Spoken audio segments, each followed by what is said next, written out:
Hi, this is Patrick Horn, president of GHAPP. Thank you to our sponsor, Intercept, for the support of this podcast. Welcome, everybody, to the CLDF GHAPP PBC podcast series. The topic this evening is building a sense of urgency for PBC patient evaluation and monitoring. I'm Dr. Kimberly Brown, professor of medicine at Wayne State University and Michigan State University. That hurts my heart when I say Michigan State University since I'm a Wolverine fan, and I'm joined by my good friend and colleague, Dr. Steve Flamm, professor of medicine at Rush University. Welcome, Steve. Thank you so much, Kim, and welcome to everybody. And I'm a Wolverine fan too, so I'm with you. Yeah, I almost became a professor of medicine at MSU just to show my kids that I could do it. But in the end, you couldn't. Yeah. Anyway, well, tonight we really want to kind of talk about, I think, how maybe you and I and the rest of the hepatology community have started to rethink how we monitor patients with PBC and kind of the intervals that at which we monitor them. We talked a little bit on a previous podcast about how patients can progress in their degree of fibrosis at varying rates. And so we have guidelines out there. We have some additional guidelines that were published by CLDF regarding how we monitor these patients. So let's talk a little bit about that. So we have patients with PBC. We assess where they are in their disease process. Perhaps we place them on treatment. What are you doing in your practice? How has your practice changed in terms of when you're reassessing them? How long do you wait to reassess them, and how do you reassess them? Those are great questions, Kim. There are two main areas that I reassess aside from seeing the patient, talking to them and asking them about how they feel. And that's the blood tests that look at the response to medical therapy, particularly focusing on alkaline phosphatase and total bilirubin levels. And the second is monitoring the rate of progression of fibrosis. Those are the two things I do. And I would say in the last 5 years or so, I'm doing it more frequently, both of those, than I used to. I check blood tests now twice a year, every 6 months, on everybody with PBC. And if they're unstable, if the labs are high, if they're changing in an unfavorable way, I check them more frequently than that. And I focus on alkaline phosphatase and total bilirubin. When I talk to the patients, I want to make sure that they're taking their medications, that they're adhering to URSO, particularly if they're not responding as well as I hope. And I really assess patients for second-line therapy every time I see them after the first 6 months. And fibrosis, since we have had the advent of the non-invasive hepatic fibrosis tests, and they're available, they're easy to get, they're not too expensive, I actually do that now on an annual basis. Once a year, I check hepatic fibrosis. And I try to use the same test modality each year so that I can compare the tests and have a common base to compare it to. What do you do? I would agree with you. The original guidelines, when we place patients on therapy to sort of reassess at a year to consider second-line therapy, I think you and I think most people that we know don't wait that long. That most patients are going to show you whether they're responding and the degree to which they're responding at a much earlier time point than a year. And I agree with you, waiting that period of time does nothing to help the patient. It just delays, further intervention. Are there, when you look at the guidelines, I think, they're moving toward, and I think the CLDF guidelines have moved us toward, more frequent monitoring every 6 months, as you're suggesting. Are there certain patients, patient characteristics, people that you might consider at higher risk? Um, I know in my practice, men, I don't have a lot of men in my practice, but also patients of color in particular that may have higher risk of fibrosis. What are your thoughts about? Are there high risk groups, people that you might monitor a bit more closely? Absolutely. It's been long known that people of color and men both seem to have more aggressive courses and present with more advanced liver disease than others. So those are groups that should be highlighted when a practitioner evaluates them with PBC. Also, patients that have highly elevated alkaline phosphatase tend to have worse outcomes at the beginning than people who have lower alkaline phosphatases at the beginning.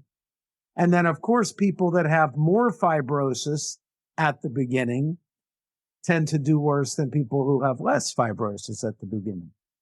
And I also think the younger people, particularly younger symptomatic people that get diagnosed with PBC, women in their 30s, they also, I think, have a course that may be more aggressive.